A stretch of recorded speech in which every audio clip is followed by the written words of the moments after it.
साथियों, जिस प्रकार माता रानी के 9 रूप प्रचलित हैं जिनकी पूजा नवरात्रों में की जाती है, ठीक उसी प्रकार माता रानी की 10 विद्या भी प्रसिद्ध हैं, जिन्हें आप 10 महाविद्या भी कह सकते हैं, जिनकी पूजा गुप्त नवरात्र के समय की जाती है।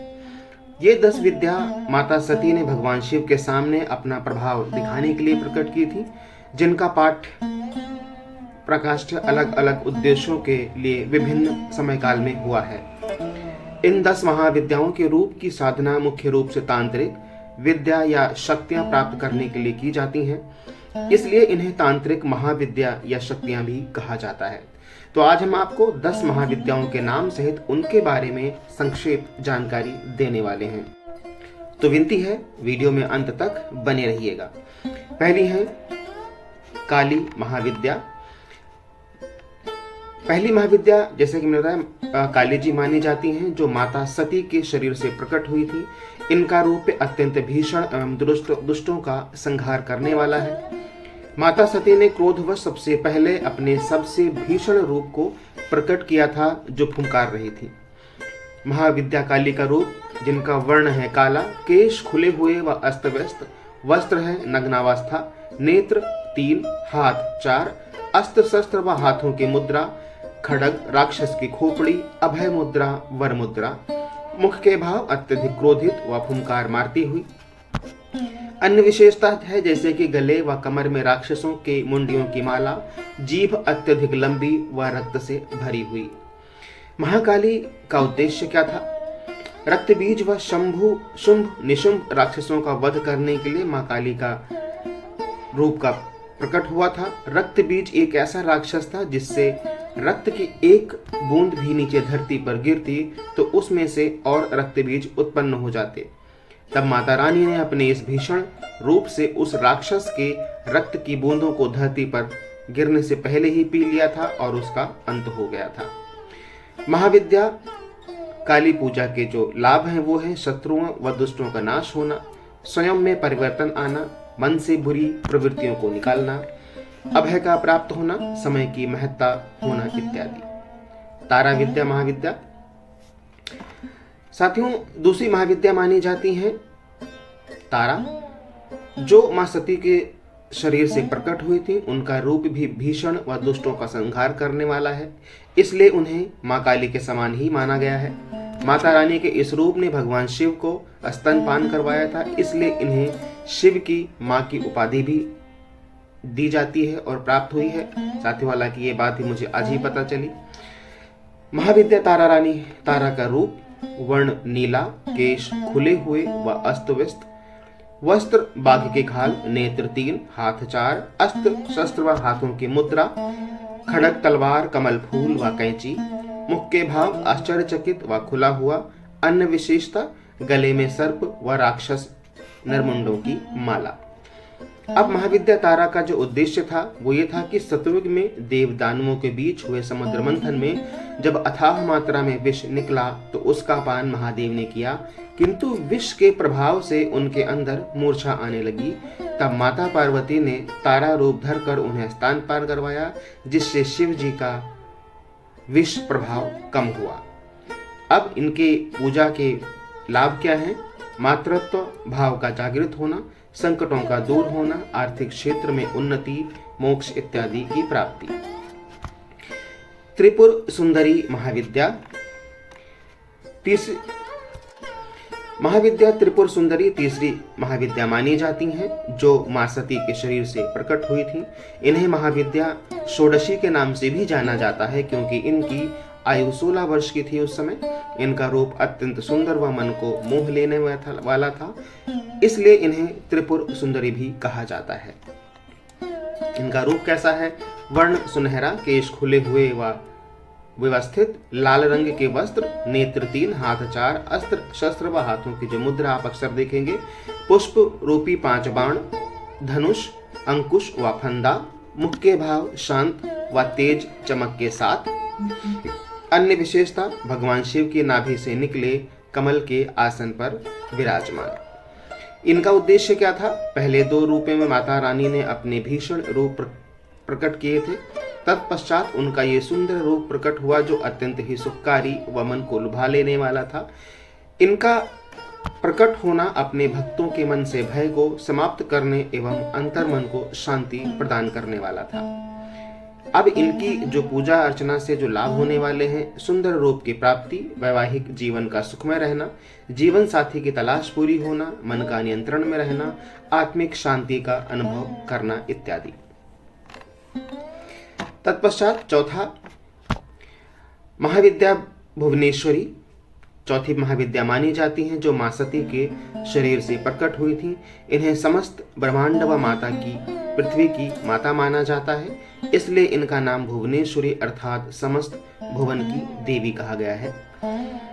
इनका जो रूप है, उगते सूर्य के समान तेज व सुनहरा, केश खुले हुए व व्यवस्थित, वस्त्र लाल व पीले रंग के, नेत्र 3, हाथ 4, अस्त्र शस्त्र व हाथों की मुद्रा अंकुश, फंदा, अभय व वर मुद्रा है। मुख के भाव शांत एवं अपने भक्तों को देखता हुआ। अन्य विशेषता, इनका तेज सर्वाधिक है जिसमें कई सूर्यों की शक्ति निहित है। और इनके रूप का जो उद्देश्य था कि ब्रह्मांड के निर्माण व उसके संचारण के लिए हुआ था। जिस प्रकार त्रिदेव को ब्रह्मांड के निर्माता, रचयिता व संहारक के रूप में माना जाता है, उसी प्रकार माता रानी ने अपने रूप में भी उसकी महत्व व आदि शक्ति का प्रभाव दिखाया है। इनकी पूजा के लाभ क्या है? संतान प्राप्ति की कामना का पूरा होना, आत्मिक ज्ञान की प्राप्ति होना, शरीर में ऊर्जा का अनुभव करना, कार्य करने की शक्ति प्राप्त होना इत्यादि। भैरवी महाविद्या पांचवी महाविद्या मानी जाती हैं जो मां सती के शरीर से प्रकट हुई थी। इनका रूप भी अत्यंत भीषण व दुष्टों का संहार करने वाला है। इनके रूप के कारण इन्हें माता काली व भगवान शिव के भैरव अवतार के समक्ष माना जाता है। इनका जो रूप है, वर्ण काला, केश खुले हुए व अस्त व्यस्त, वस्त्र हैं लाल व सुनहरे, नेत्र हैं 3, हाथ हैं 4, अस्त्र शस्त्र व हाथों की मुद्रा जो है वो है खड्ग, तलवार, राक्षस खोपड़ी व अभय मुद्रा। मुख के भाव काफी क्रोधित लगते हैं। इनकी विशेषता है राक्षसों की खोपड़ियों के आसन पर विराजमान होना, लंबी जीभ, रक्त रंजित व बाहर निकली हुई। महाविद्या भैरवी का जो उद्देश्य था कि माता रानी का यह रूप भैरवनाथ भगवान के समान माना गया है। इनका एक नाम चंडिका भी है क्योंकि इनका प्रकट होना चंड व मुंड नाम के 2 राक्षसों का सेना सहित वध करने के लिए ही हुआ था। इनकी पूजा से जो लाभ होते हैं व्यक्ति को, वो ये कि बुरी आत्माओं, प्रवृत्तियों व शक्तियों के प्रभाव से मुक्ति मिलना, अभय का मिलना व डर का समाप्त होना, वैवाहिक व प्रेम जीवन का सुखमय रहना, शत्रुओं से मुक्ति इत्यादि। छिन्नमस्ता महाविद्या छठी महाविद्या मानी जाती हैं जो मां सती के शरीर से प्रकट हुई थी। इनका रूप माता रानी के सभी रूपों में सबसे अलग है क्योंकि इनमें माता रानी अपने एक हाथ में किसी राक्षस की खोपड़ी नहीं बल्कि अपना ही मस्तक पकड़े हुए खड़ी हैं। इनका जो रूप है वो है गुड़हल के समान लाल, केश खुले हुए, वस्त्र नग्न केवल आभूषण पहने हुए, नेत्र 3, हाथ 2, अस्त्र शस्त्र व हाथों की मुद्रा, खड्ग व अपना कटा हुआ सर, मुख के भाव अपना ही रक्त पीते हुए। अन्य विशेषता, धड़ में 3 रक्त की धाराएं निकल रही हैं जिसमें से 2 रक्त की धाराएं आपस में खड़ी सेविकाएं पी रही हैं। मैथुन करते हुए जोड़े के ऊपर खड़ी हैं, गले में नरमुंडों की माला पहनी है। महाविद्या छिन्नमस्ता का उद्देश्य क्या था? जब माता पार्वती अपनी 2 सेविकाओं जया व विजया के साथ मंदाकिनी नदी पर स्नान करने गईं, तब स्नान करने के पश्चात तीनों को भूख लगी। दोनों सेविकाओं के बार बार भोजन करने की विनती करने पर माता ने अपना ही मस्तक धड़ से काट कर अलग कर दिया व उसके रक्तपान से सभी की भूख शांत हो गई। धन्य है माता। इनकी पूजा के जो लाभ हैं वो हैं शत्रुओं का समूल नाश, भय का दूर होना, विपत्तियों का समाप्त होना इत्यादि। धूमावती महाविद्या 7वीं महाविद्या मानी जाती हैं जो मां सती के शरीर से प्रकट हुई थी। इनका रूप अत्यंत दुखदायी, बूढ़ा, दरिद्र, व्याकुल व भूखा है। माता रानी का यह रूप शिवजी के श्राप स्वरूप विधवा भी हैं। इसके अवगुणों के कारण इन्हें अलक्ष्मी या ज्येष्ठा भी कहा जाता है। इनका जो रूप है वो है श्वेत, केश खुले हुए, मैले व अस्त व्यस्त, वस्त्र श्वेत, नेत्र दो, हाथ दो, अस्त्र शस्त्र व हाथों की मुद्रा, टोकरी व अभय मुद्रा। वो मुख्य भाव बेचैन, व्याकुल, दुखी, संशय, थकान। अन्य विशेषता, माँ का शरीर अत्यंत बूढ़ा व झुर्रियों वाला है तथा कपड़े भी एकदम मैले व कटे फटे हैं। बिना घोड़े के रथ पर विराजमान है, जिसके शीर्ष पर कौवा बैठा है।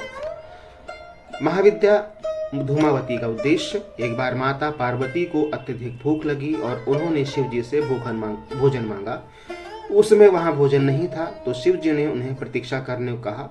उस देर में माता रानी की भूख इतनी बढ़ गई कि उन्होंने शिव जी को ही निगल लिया। शिव जी के शरीर में विष के प्रभाव से माता रानी का ऐसा रूप बन गया, जिस कारण उन्होंने शिव जी को बाहर निकाल दिया।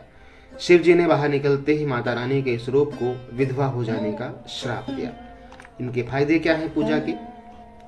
संकटों का हरण होना, नकारात्मक गुणों का समाप्त होना, किसी प्रकार की कमी का दूर होना, भूख का शांत होना इत्यादि। बगुलामुखी महाविद्या 8वीं महाविद्या मानी जाती है, जो माता सती के शरीर से प्रकट हुई थी। इस रूप में माता रानी एक मृत शरीर पर बैठी हुई अपने एक हाथ से राक्षस की जिह्वा पकड़े हुए हैं। अच्छा, महाविद्या बगुलामुखी का जो रूप है वो वर्ण सुनहरा, केश खुले हुए व अस्त व्यस्त, वस्त्र पीले, नेत्र तीन, हाथ दो, अस्त्र शस्त्र व हाथों की मुद्रा, बेलन के आकार का अस्त्र व राक्षस की जिह्वा। मुख्य भाव डराने वाले। अन्य विशेषता, स्वर्ण सिंहासन के ऊपर एक राक्षस का मृत शरीर है, जिसके ऊपर माँ बैठी हैं। राक्षस को नियंत्रण न करने का व डराने का प्रयास कर रही हैं। महाविद्या बगुलामुखी का जो उद्देश्य है, एक बार सौराष्ट्र में भयंकर तूफान ने बहुत तबाही मचाई थी। तब सभी देवताओं ने माता रानी से सहायता प्राप्ति की विनती की। यह देख कर माता रानी का एक रूप हरिद्र सरोवर से प्रकट हुआ और उस तूफान को शांत किया। इसके बाद से ही माता रानी का बगुलामुखी रूप प्रचलन में आया। इनकी पूजा के फायदे क्या हैं? शत्रुओं का समूल नाश व उन पर लगाम लगाना, दुष्टों को अपंग बनाना, विपत्ति का हल करना, आगे का मार्ग प्रशस्त करना इत्यादि। मातंगी महाविद्या 9वीं महाविद्या मानी जाती है, जो माँ सती के शरीर से प्रकट हुई थी। माता रानी का यह रूप सबसे अनोखा है, क्योंकि आपने कभी नहीं सुना होगा कि भगवान को जूठन का भोग लगाया जाता हो, लेकिन माता रानी के इस रूप को हमेशा जूठन का भोग लगाया जाता है। मातंगी महाविद्या का जो रूप है वो गहरा हरा, केश खुले हुए व व्यवस्थित, वर्ण लाल, नेत्र 3, हाथ 4, अस्त्र शस्त्र व हाथों की मुद्रा तलवार, फंदा, अंकुश व अभय मुद्रा है। मुख्य भाव शांत व आनंदमयी। अन्य विशेषता, माँ सरस्वती के समान वीणा रखी हुई है, जिस कारण इन्हें तांत्रिक सरस्वती भी कहा जाता है। महाविद्या मातंगी का जो उद्देश्य था, वो जब एक बार भगवान शिव व माता पार्वती, विष्णु व लक्ष्मी का दिया हुआ भोजन कर रहे थे, तब उनके हाथ से भोजन के कुछ अंश नीचे गिर गए। इसी जूठन में से मातंगी का प्रकट हुआ। इसी कारण माता रानी के इस रूप को हमेशा जूठन का भोग लगाया जाता है।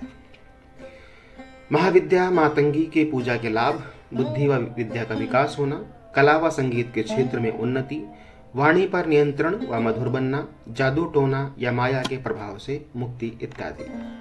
10वां है कमला महाविद्या। वह अंतिम महाविद्या मानी जाती हैं, जो माँ सती के शरीर से प्रकट हुई थी। इन्हें माता लक्ष्मी के समक्ष माना गया है, अर्थात यह एक तरह से माता लक्ष्मी का ही रूप है। इन्हें तांत्रिक लक्ष्मी भी कहा जाता है। महाविद्या कमला का जो रूप है वो है वर्ण सुनहरा व तेज, केश खुले हुए व व्यवस्थित, वस्त्र लाल, नेत्र 3, हाथ 4, अस्त्र शस्त्र व हाथों की मुद्रा 2 कमल पुष्प, अभय व वरदान मुद्रा। मुख्य भाव शांत, सुखकारी व आनंदमयी। अन्य विशेषता, कमल के पुष्प से भरे हुए सरोवर में आसपास 4 हाथी जल से अभिषेक करते हुए। महाविद्या कमला का जो उद्देश्य है, माता रानी का एक रूप माँ लक्ष्मी भी है। इसी रूप को प्रदर्शित करने के लिए माँ सती ने अपने कमला रूप को प्रकट किया था। महाविद्या पूजा के फायदे, आर्थिक स्थिति में सुधार, व्यापार व नौकरी में उन्नति का होना, सभी इच्छाओं की पूर्ति होना, सुख व वैभव में वृद्धि होना इत्यादि। तो साथियों 10 महाविद्याओं के बारे में ये थी एक संक्षेप में जानकारी। बाकी इसमें कुछ भी लिखा गया हो मैं उसकी पुष्टि नहीं करता, क्योंकि ये जो जानकारी है मुझे हालांकि ज़रूर है कि जो जानकारी है मुझे एक विश्वसनीय सूत्रों से प्राप्त हुई है, लेकिन फिर भी मैंने नहीं लिखा है। तो यदि कुछ कमी हुई हो, कुछ गलती हुई है, कुछ त्रुटि हुई हो, कमेंट बॉक्स में लिखिएगा। वीडियो पसंद आया हो, जानकारी पसंद आई हो तो वीडियो को लाइक और शेयर कीजिएगा। और हाँ, अगर आप चैनल पर नए हैं तो विनती है कि चैनल को सब्सक्राइब करके बेल आइकन दबाना मत भूलिएगा। मिलते हैं अगले वीडियो में, तब तक के लिए जय श्री राम।